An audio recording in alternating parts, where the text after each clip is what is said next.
Last lecture में हमने पढ़ा था वेक्टर स्पेसेस के डेफिनेशन, इंटरनल कंपोजिशन क्या होता है, एक्सटर्नल कंपोजिशन क्या होता है, वेक्टर स्पेस क्या होता है, फील्ड क्या होता है, ये सारी चीज़ें पढ़ी थी। ठीक है, अब आज हम आगे देखेंगे प्रॉपर्टीज़। कुछ प्रॉपर्टीज़ हैं, उसे हम सॉल्व करेंगे, प्रूफ करेंगे। देखिए, ये सेकेंड लेक्चर है। फर्स्ट लेक्चर हो चुका है जिसमें हम डेफिनेशंस वगैरह जिसके बारे में बात कर रहे थे। मान लीजिए कि एक वेक्टर है, लेट वी एक वेक्टर स्पेस है ओवर एफ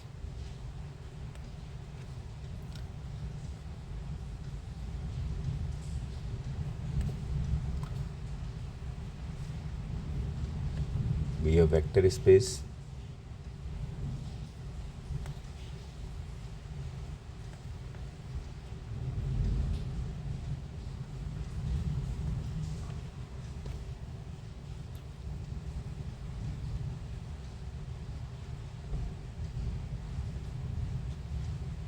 जीरो के ऊपर मैंने एरो लगाया, वेक्टर साइन लगाया है, इसे हम कहते हैं zero vector.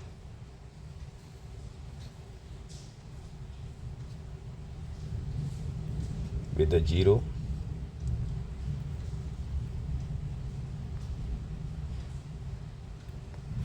vector of v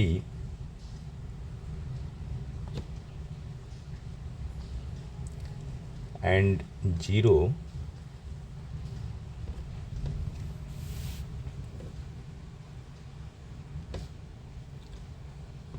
with a zero scalar of f। आपको पता है ना कि v जो होता है, v के जो भी एलिमेंट्स होंगे वो वेक्टर होंगे। तो जीरो वेक्टर कहाँ होंगे? v का एलिमेंट होगा, और फील्ड के जो एलिमेंट्स होंगे वो स्केलर होते हैं, उन्हें स्केलर कहते हैं हम।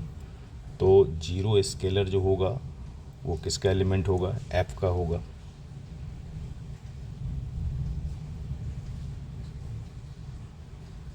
And zero scalar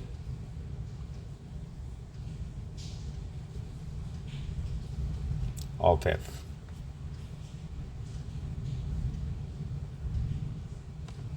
then first property है a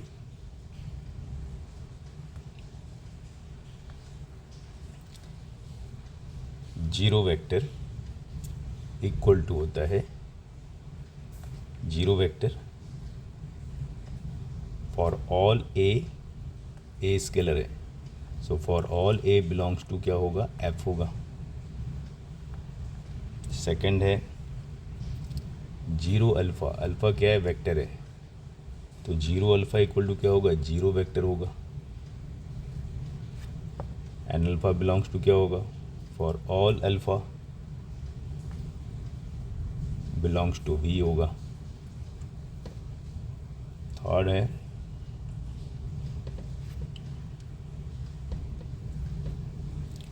a minus alpha equals to क्या होगा? Minus a alpha for all a belongs to f and for all alpha belongs to क्या होना चाहिए? v। ठीक है, फोर्थ पे आइए, minus a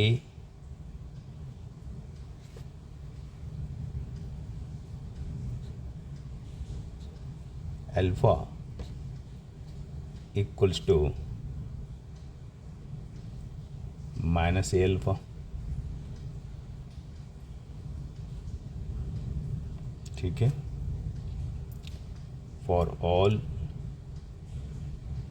a belongs to f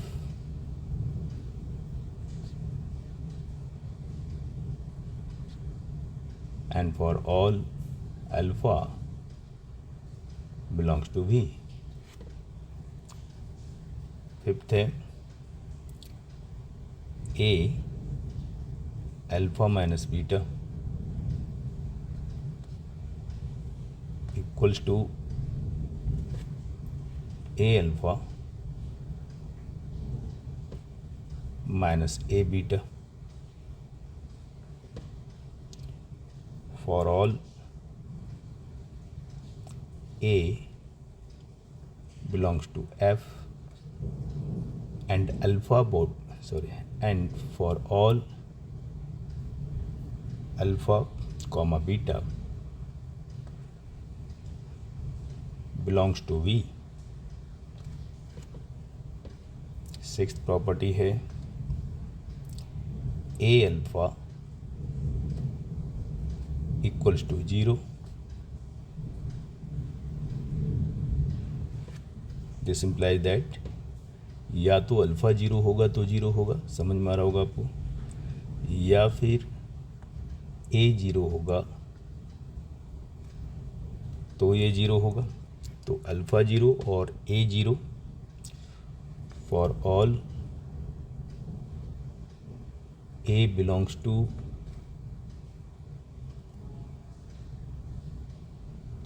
for all A belongs to F and for all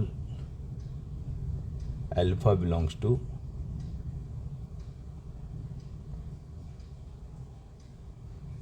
V. समझ गए. अब ये सारी जो जितने भी मैंने लिखे हैं फॉर्मूले, ये सब हमें प्रूफ भी करना है.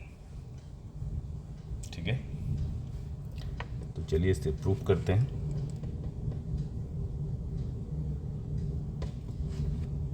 एक एक करके.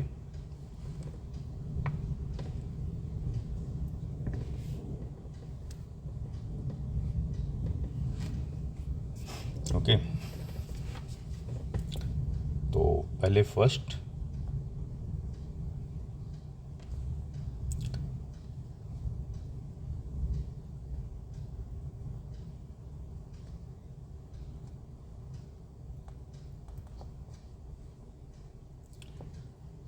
अगर हम जीरो वेक्टर को प्लस करें जीरो वेक्टर से तो क्या होगा, जीरो वेक्टर ही मिलेगा.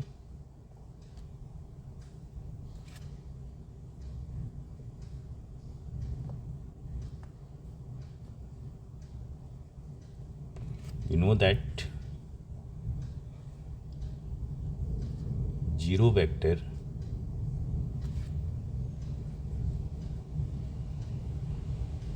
Plus zero vector equals to क्या होगा, जीरो वेक्टर.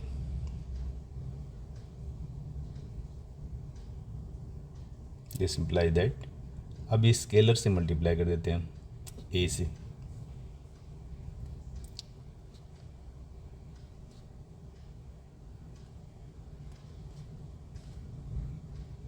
ए जीरो वेक्टर आ जाएगा.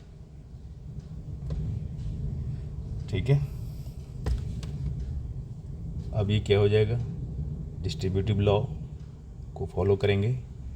A zero vector plus a zero vector equals to क्या आ जाएगा, ए जीरो वेक्टर और प्लस जीरो वेक्टर लिखेंगे. ठीक है, ऐसा क्यों, क्योंकि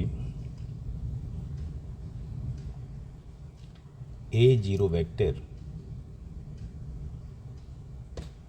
plus zero vector equal to a zero vector equal to अगर हम a zero vector plus zero vector करें तो ये इक्वल टू जीरो वेक्टर ही होगा ना. समझ गए ना.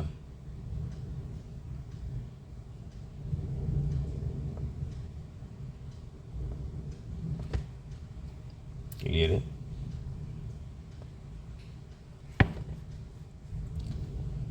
तो अब देखो ये कैंसिल, ये क्या आ गया, ए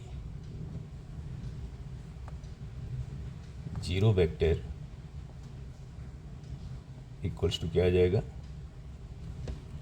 जीरो वेक्टर। हो गया क्लियर।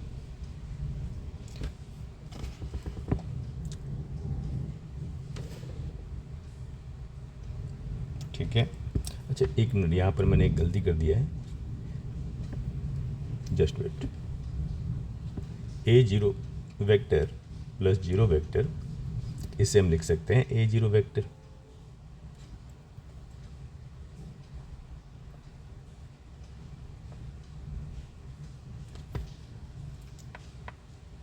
ये ए जीरो वेक्टर ही होता है। तो ये फर्स्ट जो था वो प्रूफ हो गया।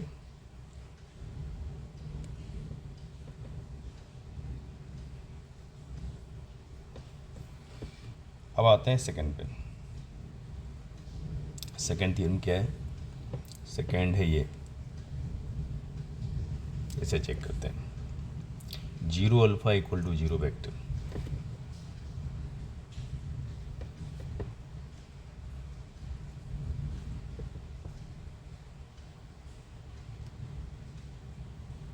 नंबर टू, चलिए फिर से स्टार्ट करते हैं।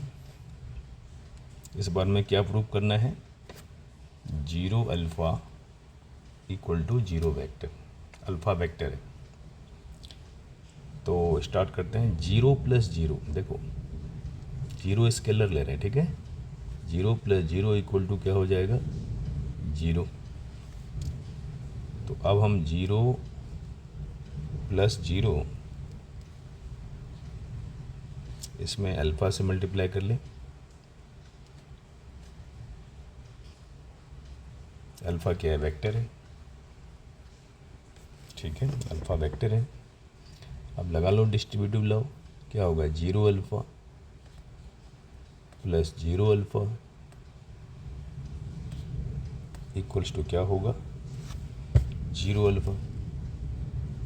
और क्योंकि जीरो अल्फ़ा वेक्टर होगा इसलिए हम इसके साथ ऐड कर रहे हैं जीरो वेक्टर। कर सकते हैं क्योंकि zero alpha plus zero vector equals to zero alpha ही होता है, ठीक है। एक वेक्टर ही मिलेगा ना हमें। अब यहाँ पे क्या बनेगा? देखो जीरो अल्फ़ा और जीरो अल्फ़ा कैंसिल, ये क्या आ गया? Zero alpha equals to zero vector. Clear हो गया? ये हो गया प्रूफ। आते हैं अब थर्ड पे। समझ में आ रहा है कैसे कर रहे हैं हम लोग?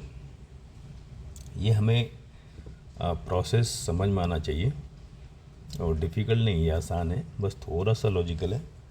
थर्ड में आते हैं। थर्ड में क्या है?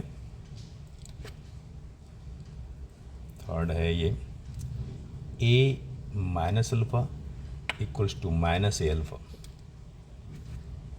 तो अल्फ़ा लेके चलेंगे।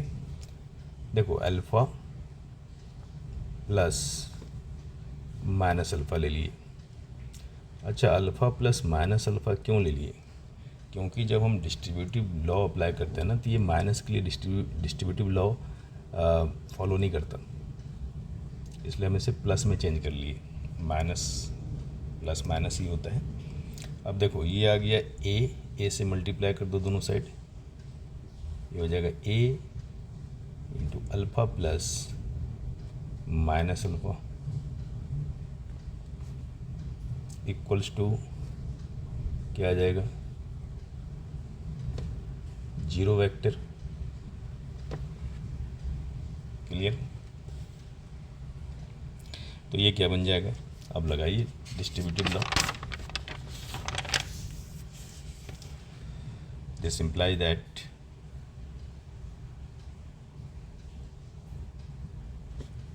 ये आ जाएगा a alpha plus A into minus alpha equals to zero vector. बिल्कुल करेक्ट। अब इसमें हम माइनस ए अल्फ़ा से माइनस ए अल्फ़ा ऐड कर देंगे दोनों साइड। तो माइनस ए अल्फ़ा प्लस ए अल्फ़ा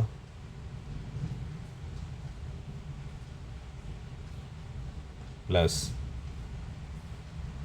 ए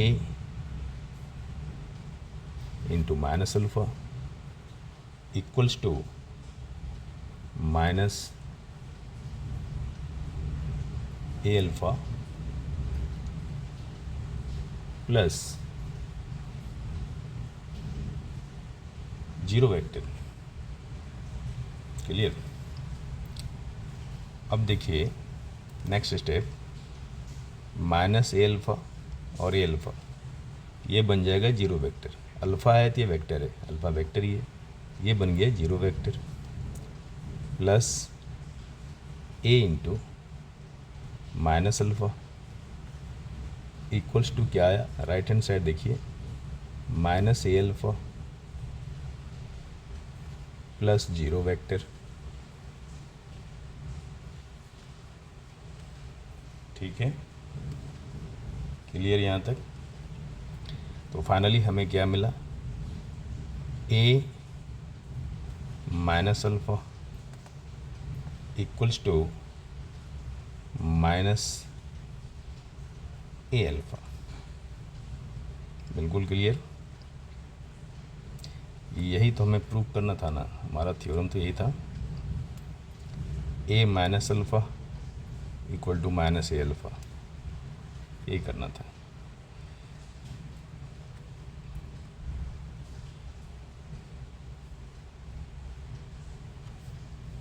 अब आते हैं फोर्थ पे। फोर्थ क्या देख लीजिए, फोर्थ है हमारा, बस यहाँ पे स्केलर ले लिया, स्केलर के साथ माइनस है ना। तो minus A alpha equal to minus A alpha, same ही है, इसका भी प्रोसेस वही होगा, बिल्कुल एक जैसा। तो आइए फोर्थ पे चलते हैं। कैसे स्टार्ट करेंगे, देखो वहाँ हम अल्फ़ा प्लस माइनस अल्फ़ा लिए थे थर्ड में, यहाँ हम ए प्लस माइनस ए ले लेंगे।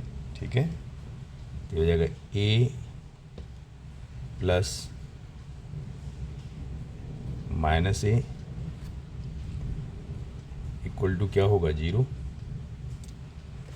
अब हम दोनों तरफ क्या करेंगे, वेक्टर से मल्टीप्लाई करेंगे, मतलब अल्फ़ा से मल्टीप्लाई करेंगे। ये होगा ए प्लस माइनस ए। अभी मैं आपको सिर्फ बेसिक बता रहा हूँ कि करते कैसे हैं, क्वेश्चंस कैसे सॉल्व करते हैं। ठीक है, बुक पे आएंगे थर्ड लेक्चर से। थर्ड लेक्चर से जो बुक है हमारा, टेक्स्ट बुक जो आपके पास है, मैथमेटिकल मेथड्स इन फिजिक्स का, जो आपको प्रोवाइड किया गया इंस्टीट्यूशन के द्वारा, उसे फॉलो करेंगे थर्ड लेक्चर से, एक एक पॉइंट, एक एक टॉपिक। ठीक है, तो ये जीरो हो गया। अब यहाँ से यहाँ पे हम क्या करेंगे, दोनों साइड वेक्टर से मल्टीप्लाई करेंगे। ये हो जाएगा ए और फिर डिस्ट्रीब्यूटिव लॉ लगा लेंगे, minus A into alpha equals to zero alpha हो जाएगा। ठीक है, ये आ गया।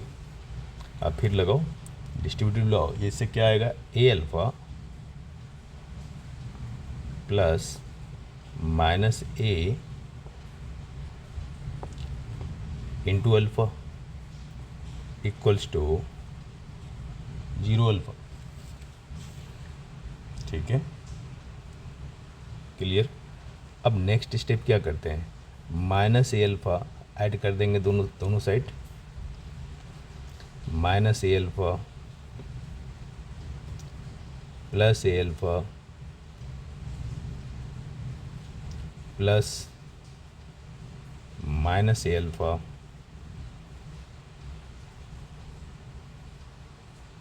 Equals two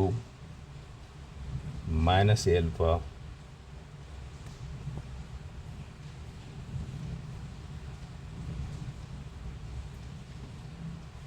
plus 0 alpha. Okay, तो फर्स्ट दो टर्म जो है ये क्या हो जाएगा, जीरो वेक्टर हो जाएगा। ठीक है, क्लियर है। तो ये आ गया, this imply that zero vector minus A alpha, लिखेंगे plus minus A alpha equals to, अब ये क्या होगा भाई,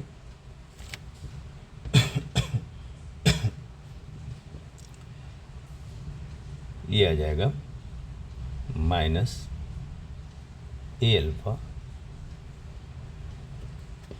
प्लस, और जीरो अल्फ़ा को क्या लिखोगे इधर, जीरो वेक्टर।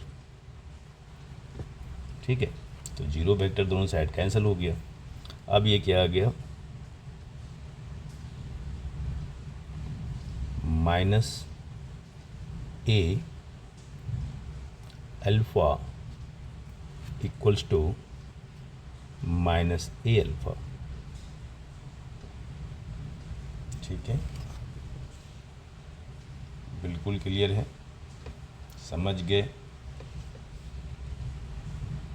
कहीं कोई प्रॉब्लम नहीं। ठीक है, ये भी हो गया प्रूफ।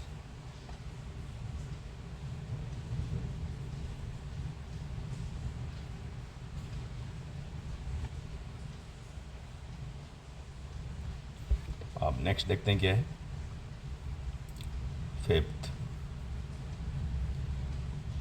ये देखो, a alpha minus beta equal to a alpha minus a beta. चलो इसे करते हैं। नंबर 5,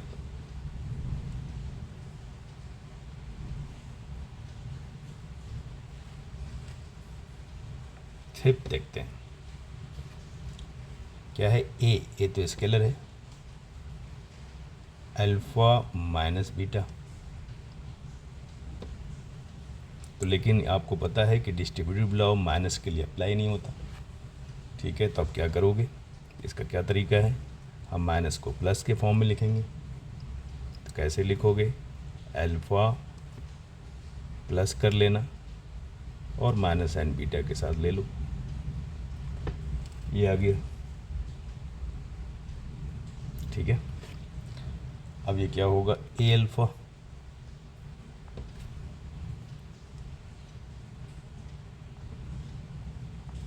प्लस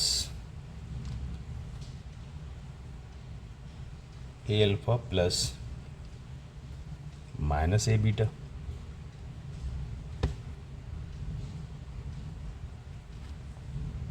और प्लस इंटू माइनस क्या होगा, माइनस, तो ये आ गया ए अल्फ़ा माइनस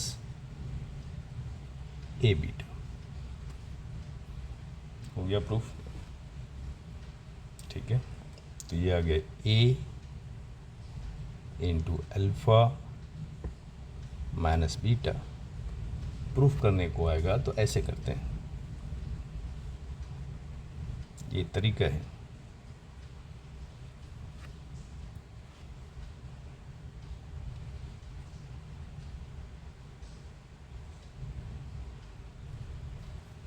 ठीक है, अब आते हैं नंबर 6 पे। क्या है 6 में, देख लो, जस्ट वेट।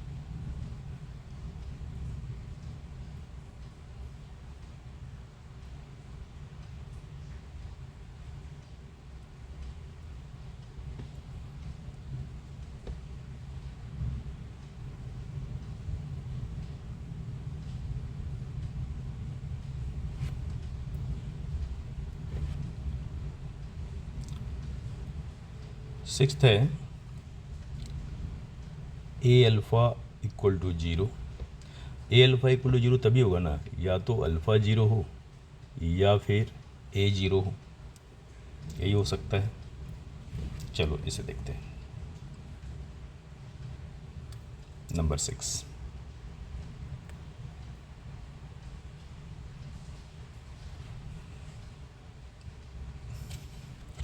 तो हम इसे मान लेंगे, पहले ए जीरो नहीं, ऐसा करते हैं, पहले हम ए को, जो स्केलर है ना हमारा ए, इसे नॉन जीरो लेके चलते हैं, मान लेते हैं ये जीरो नहीं है,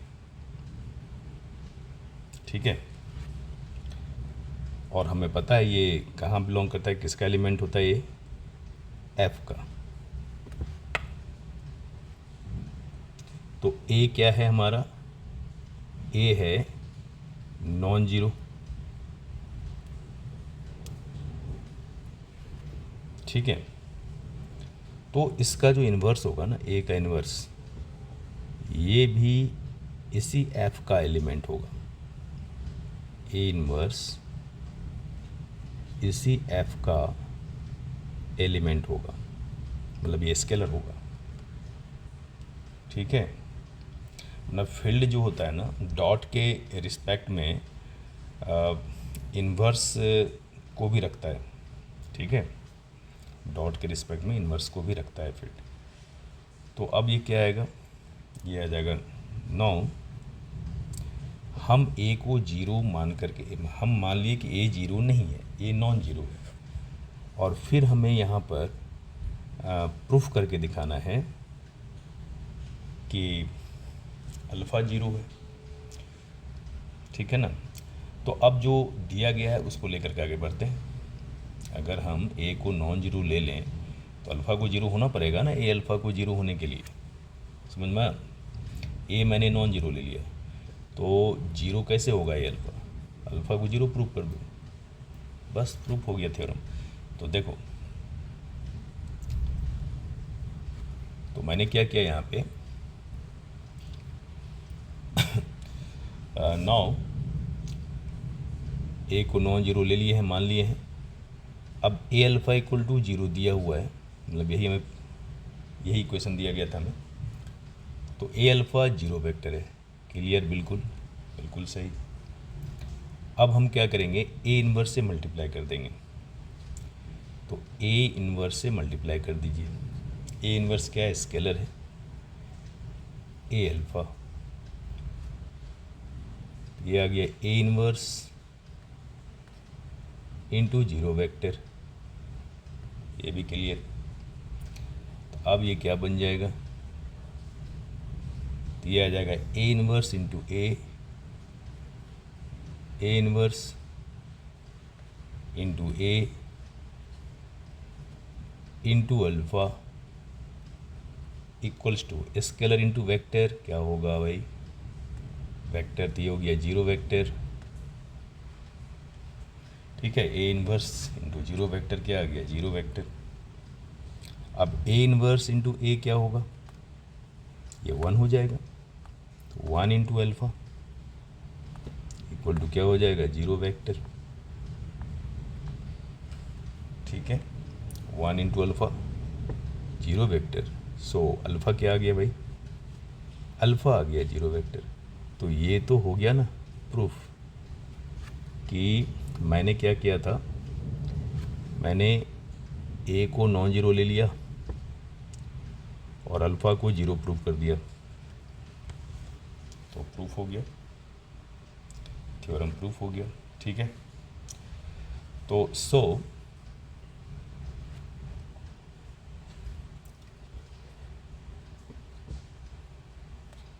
if A alpha equals to zero vector,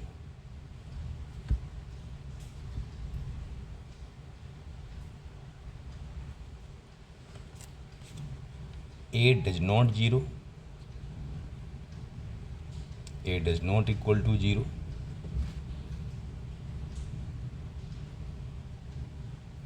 and alpha equal to क्या होगा, जीरो वेक्टर। अगर ए जीरो नहीं होगा तो अल्फ़ा क्या होगा, जीरो होगा, ठीक है। हम ऐसे भी कर सकते हैं, अल्फ़ा को नॉन जीरो ले लो और ए को जीरो प्रूव कर दो। समझ आया? अल्फ़ा को नॉन जीरो ले लो और ए को जीरो प्रूव कर दो। ठीक है, करके देखते हैं ऐसे भी, ये भी चेक करना है हमें। Late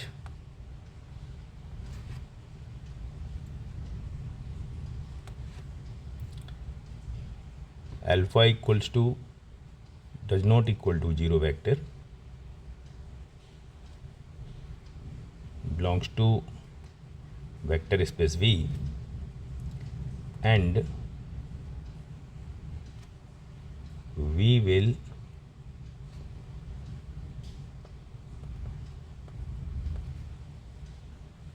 prove। और अगर हम प्रूव कर दें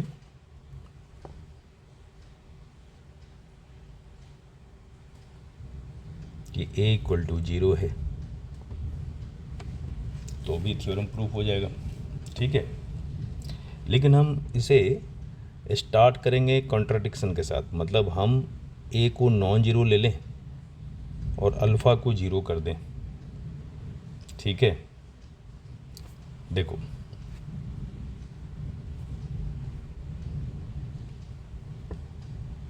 वी स्टार्ट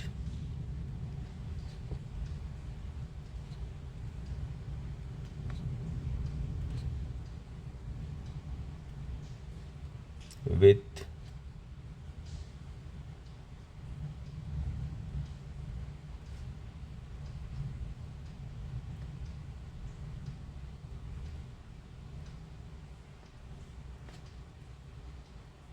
contradiction that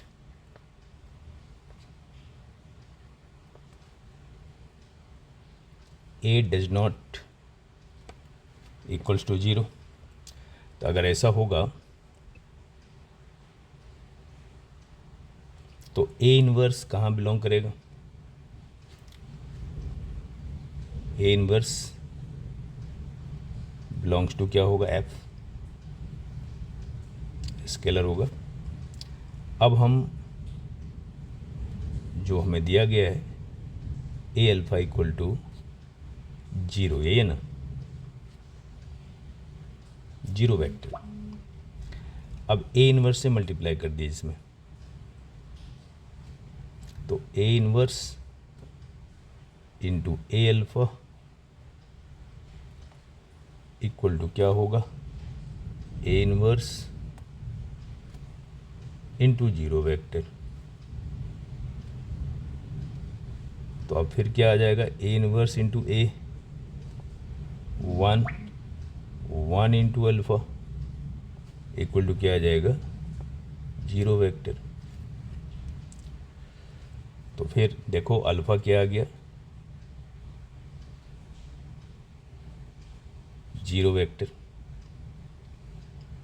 तो अल्फ़ा जीरो आ गया, अल्फ़ा जीरो आ गया अगर हम ए को नॉन जीरो लेकर के आगे बढ़े। सो अगर हम अल्फ़ा को नॉन जीरो ले लें,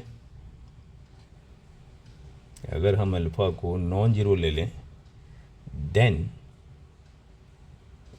ए क्या हो जाएगा? जीरो हो जाएगा। हो गया ना प्रूफ? समझ गए? फिर से समझिए, मैंने यहाँ पर क्या किया, मैंने कहा कि अल्फ़ा जीरो वेक्टर नहीं है, नॉन जीरो है, और हम प्रूफ कर दें कि ए इक्वल टू जीरो है, तो फिर हमारा जो स्टेटमेंट था वो प्रूफ हो जाएगा ना। तो हमने स्टार्ट कैसे किया? कॉन्ट्राडिक्शन के साथ। ए को नॉन जीरो ले लिए, उल्टा चले, तो ए इनवर्स जो है वो स्केलर हो जाएगा, उसी फील्ड का, इस स्केलर फील्ड का एलिमेंट होगा। ठीक है, अब जो हमारे पास दिया हुआ था ए अल्फ़ा इक्वल टू जीरो, इसमें हम ए इनवर्स से मल्टीप्लाई कर दिए दोनों साइड, तो ए इनवर्स ए वन बन गया और अल्फ़ा जीरो वेक्टर आ गया। ठीक है, तो हम कहाँ से स्टार्ट किए थे? हमने स्टार्ट किया a does not equal to zero और ले के आए अल्फ़ा इक्वल टू 0। अगर अब हम उल्टा उल्टा सोचें इसके बारे में कि अगर अल्फ़ा नॉन जीरो होता, ए नॉन जीरो था तो अल्फ़ा जीरो आ गया, अगर अल्फ़ा नॉन जीरो होता तो ए क्या आता, जीरो होता। तो हो गया ना प्रूफ, समझ गए। तो अगले लेक्चर से हम स्टार्ट करेंगे, मतलब ये तो ठीक है, ये मैथमेटिक्स का बेसिक तो पता ही होना चाहिए था ना आपको, इससे बहुत कुछ आइडिया मिल गया होगा आपको। अब हम आ जाएंगे मेन कोर्स में, मतलब जो आपका बुक्स है, जो भी बुक है अवेलेबल आपके पास, जो मिला होगा आपको यूनिवर्सिटी की तरफ से, उस बुक का एक एक पॉइंट लेकर के, एक एक टॉपिक लेकर के अब आगे बढ़ेंगे। अब हम बुक को फॉलो करेंगे फ्रॉम लेक्चर नंबर 3। ओके, तो आज हम यहीं पे एंड करते हैं लेक्चर का। Okay, thank you.